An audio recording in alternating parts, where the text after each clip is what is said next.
Investing in silver companies has been difficult for the past 5 years. The metal has shed 70% of its value from its peak in 2011. Joining me today to talk a little bit how some silver companies have weathered the storm is Jorge Ganoza. He's the CEO of Fortuna Silver Mines. Jorge, good to speak with you here at Gold Stock Analyst in Florida. Good morning. So I was looking over some of your numbers, and it seems you've really managed to weather this storm. So I want to get your thoughts on that. So Fortuna is fully funded for its 2016 production increases. You're cash flow positive. You have 110 million in cash currently. How did you do it, Jorge? Well, we've been prudent stewards of capital through the good days, and we're benefiting from that. We, for the last 10 years, we've been focused on organic growth and maximizing the value of our assets, keeping our costs down. So we have built a very strong treasury. We're cash flowing positive. Last year, we had a capital-intensive year. Our budget was around slightly below 60 million. This year is going to be the same as we're expanding our mine in Mexico. But we're, as you mentioned, we're well funded to meet our capital requirements. Our guidance for all-in sustaining cost this year is at around $11. Right. So we have ample margin over prices today, and the future looks bright. So how are you planning to bring down the all-in sustaining cost to get it to 11? Well, the main driver is the expansion of our cornerstone asset in Mexico, right. The San Jose mine. So let's talk about the silver environment. I mean, as I mentioned, we've come down so much from that peak of close to $50 an ounce. Mm-hmm. What do you make of the current price environment? Well, certainly challenging for the industry, but in a way, we are long-term players.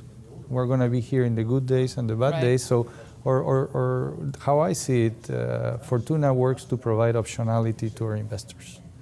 And in order to provide that optionality, we need to be here in the good days and in the bad days. But I like what you were saying offline, how you also want to benefit from these lower prices. Let's talk a little bit about that. Yes, we are cash flowing positive in this prices environment. We have a strong treasury.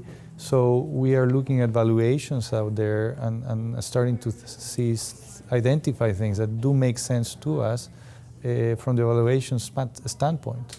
In 2010, 2011, even 2012, when a lot of transactions were taking place, we were looking at the valuations and we struggled to reason the prices being paid.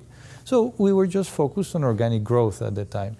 Our cost to add ounces to our inventory from our mines has been on average around 10 to 15 cents per ounce, because we were having success with the exploration in our own properties.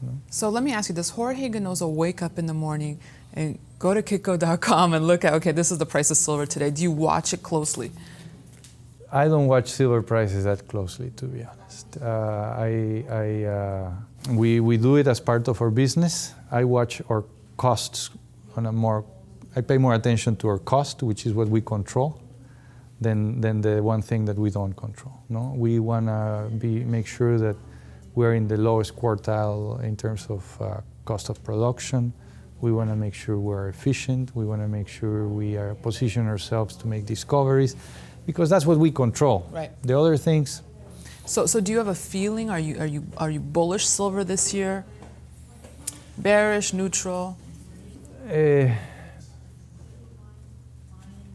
I'm not that bullish. No, I mean, hey, we'll all benefit from higher prices, won't we? But